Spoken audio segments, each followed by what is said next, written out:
Se não for esse material, ou se vocês estiverem desenvolvendo algum tipo de material de conscientização, compartilhem depois com a Secretaria Executiva, que ela passa para os conselheiros.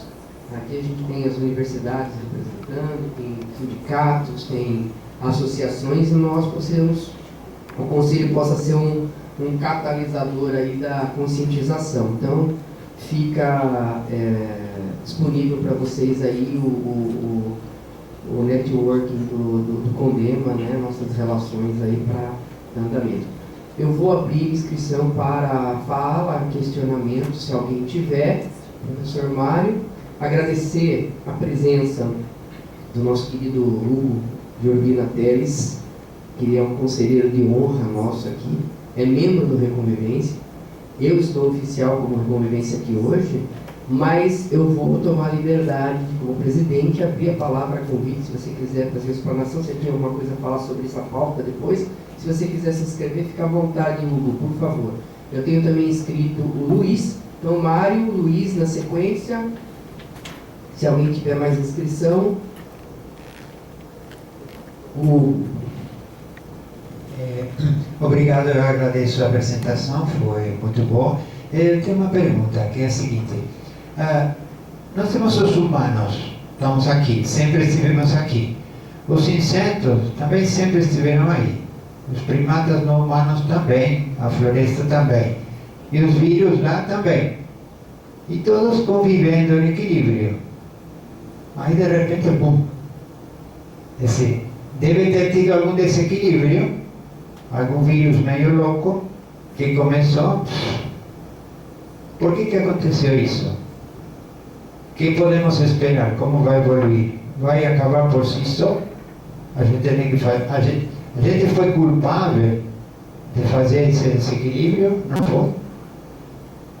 Por que aconteceu? Eu vou abrir a pergunta, a resposta. Pode pegar o microfone, Nítara, por favor.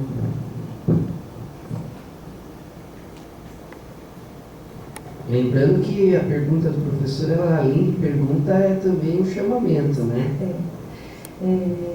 Há sim questões ligadas ao desequilíbrio ambiental que podem alterar essa dinâmica no ciclo silvestre e fazer com que haja um aumento do número de casos. Também há variantes destes vírus, né? Quando a gente faz algum trabalho de coleta de sangue em primatas, nós avaliamos que uma boa parcela da população de primatas tem anticorpos, ou seja, em algum momento eles entraram em contato com o vírus, reagiram à doença, e aí eles acabam sendo até um fator de proteção, já que o mosquito se alimenta dele, ele tem anticorpo, ele não vai desenvolver doença, então ele não vai propagar esta doença, né?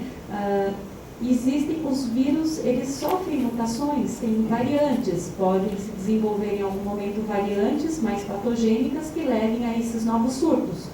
Isso pode ajudar, não é unicausal, mas pode ajudar a explicação desses surtos que eu comentei a Cristina também, que a cada 5, 7 anos não tem uma periodicidade muito certa, mas nas áreas endêmicas nós percebemos uma periodicidade, tem muitos casos, diminui, após alguns anos de novo muitos casos, diminui. Então pode ter relação com as variantes dos vírus, relação com as condições ambientais, saiu até recentemente na mídia, em Minas, talvez uma forte relação com todo o desastre ambiental que aconteceu em Minas. Isso pode ter impactado na dinâmica da população de primatas, num estresse, numa queda de imunidade, enfim.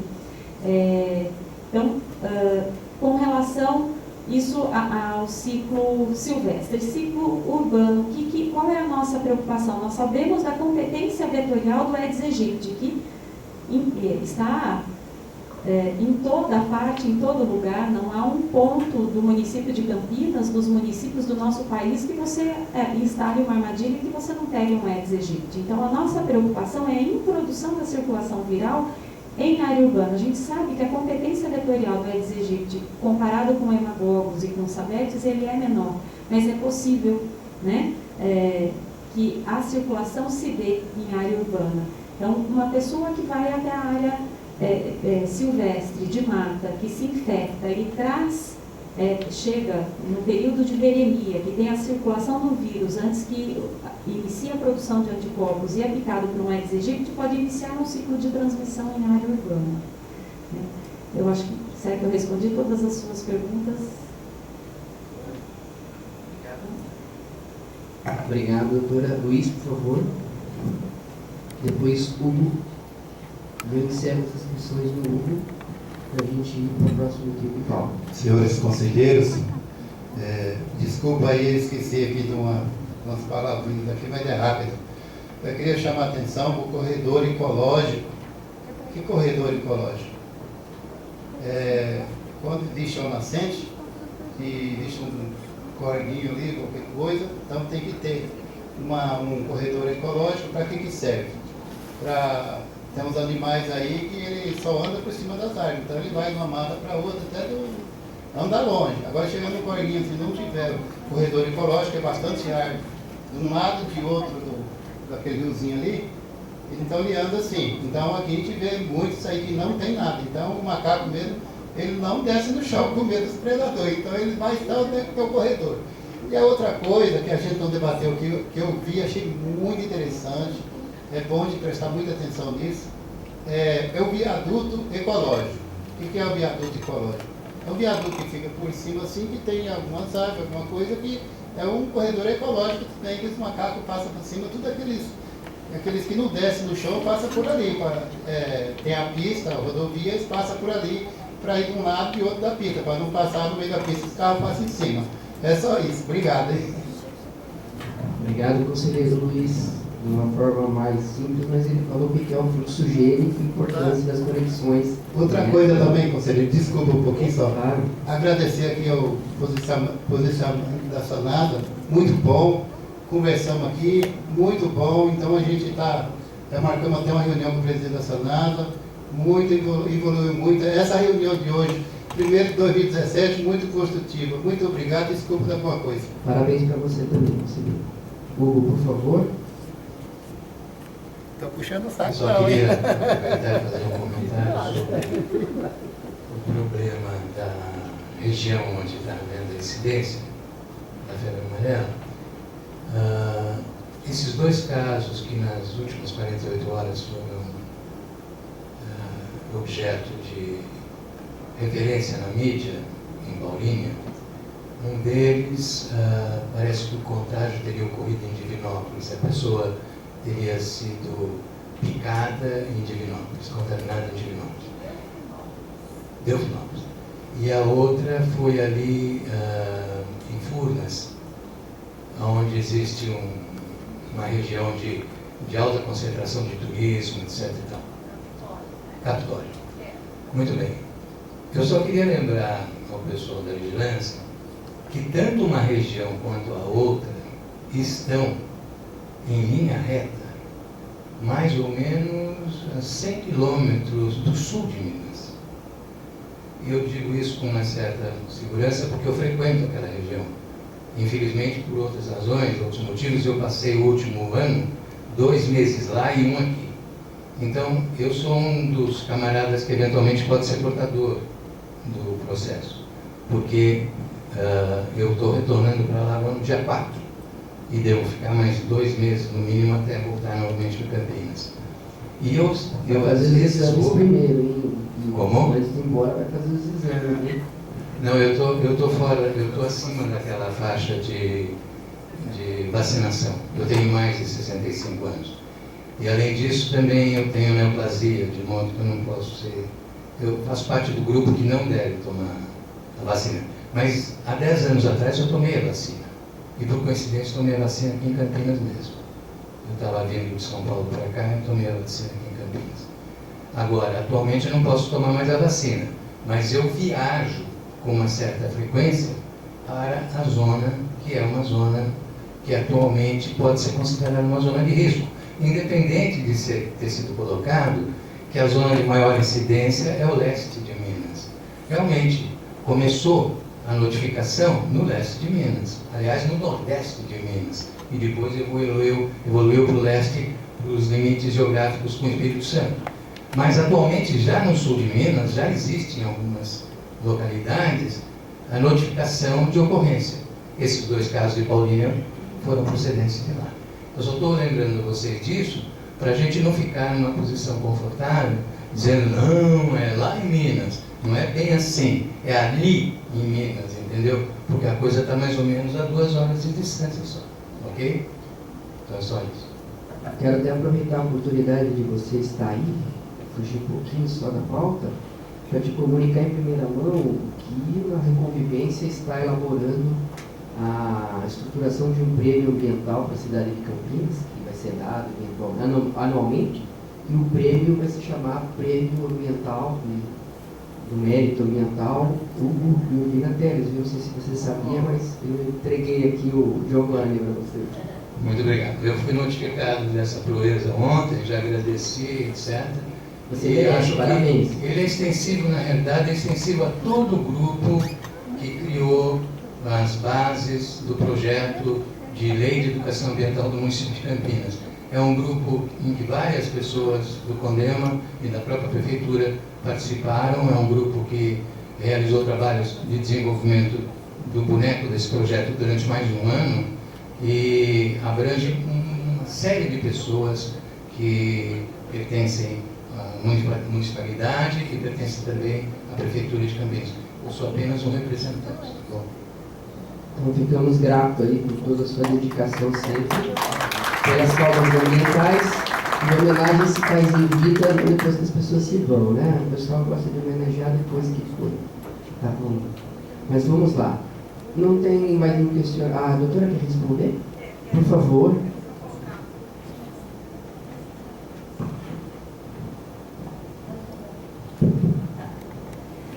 Eu acho que é importante algumas coisas que o senhor até me suscitou para deixar claro, né? Esses casos, os 2 casos de Paulínia, como as pessoas vieram uma para a Unicamp e a outra hospitalizada no centro médico, então a vigilância epidemiológica do município, que no caso, né, de Campinas, nós acompanhamos bem. Então as 2 pessoas, elas foram fazer ecoturismo, né? E assim, Delfinópolis, Capitólio, toda aquela região. Então elas realmente não tiveram cuidado de se vacinar, porque lembra que nós, Campinas e toda a nossa região, que não é área de recomendação da vacina, quando as pessoas se deslocam para a área endêmica, elas devem fazer a vacina 10 dias antes, né? Para que tenha imunidade já quando estiver lá. Então, isso é um fato importante, né? Então, o ciclo está muito bem caracterizado, né? Que eles adentraram o ciclo silvestre, quer dizer, entraram o homem entrando num ciclo que é macaco, vetor, né? A febre amarela, 20% só dos casos são graves, 80% vai ter sintomas inespecíficos e vai evoluir bem, não vai ter grandes sequelas. Dessas 2 pessoas, uma evoluiu bem e a outra não, né? A questão da vacinação. Para quem mora na área endêmica, a vacina da febre amarela, ela já está no calendário vacinal. Criancinhas de 9 meses tomam a primeira dose, depois antes dos 5 anos fazem um reforço. Então, as pessoas que vêm de lá para cá já devem estar vacinadas, né? Por isso que é o reforço da boa cobertura vacinal lá. As pessoas com mais de 60 anos que realmente precisam se deslocar para as áreas endêmicas, elas precisam ter todos aqueles cuidados que a gente já fala bastante na mídia em relação aos vetores, né? É repelente, é manga longa, né? Roupa de manga comprida, véu ou tela nas janelas para dormir, todos aqueles cuidados contra o vetor, porque não é que elas não vão receber a vacina e vão ficar expostas. Uma coisa positiva é que se o senhor já tomou uma dose da vacina, né? A vacina, como que hoje ela está para as pessoas para o Brasil? Ela é ofertada em 2 doses. Pessoas que moram nas áreas endêmicas já recebem enquanto criança. Se acontecer alguma coisa que não receber, vai tomar 2 doses. A dose inicial e uma dose de reforço 10 anos depois. Porém, em 2013, quando a Organização Mundial da Saúde fez uma revisão da questão da febre amarela no mundo, para os países, tanto que se a gente for viajar para o exterior, uma dose da vacina só, ela já é suficiente para o certificado internacional de vacina. Então, uma dose, a Organização Mundial da Saúde considera que ela confere um grau de proteção, mesmo que esteja caindo sua proteção, sua imunidade, né, os títulos de anticorpos estejam caindo. Se você vai para uma área endêmica, caso você entre em contato com a doença, isso serve como a gente chama de booster, quer dizer, ativa novamente seu sistema imunológico. Então, já é um ponto positivo, mas o importante é usar repelente e todos os cuidados com o vetor. E no Brasil, por uma questão de reforço, por ainda o Brasil, antigamente, quem viaja para áreas endêmicas, vai lembrar que a gente fazia reforço dessa vacina a cada 10 anos. O Brasil achou muito precoce ainda a gente adotar a posição da Organização Mundial da Saúde com apenas uma vacina. Ele deixou uma vacina e um reforço depois de 10 anos. Então, e aí ele confere realmente imunidade, mantém isso em níveis de anticorpos adequados. Então, só para esclarecimento para cá. Obrigado. Mais uma vez eu agradeço a presença de vocês, coloco o conselho à disposição, né? E a gente vai dar sequência, então, à pauta do Conselho do Meio Ambiente. Queria externar, representante da Mata Santa Genebra,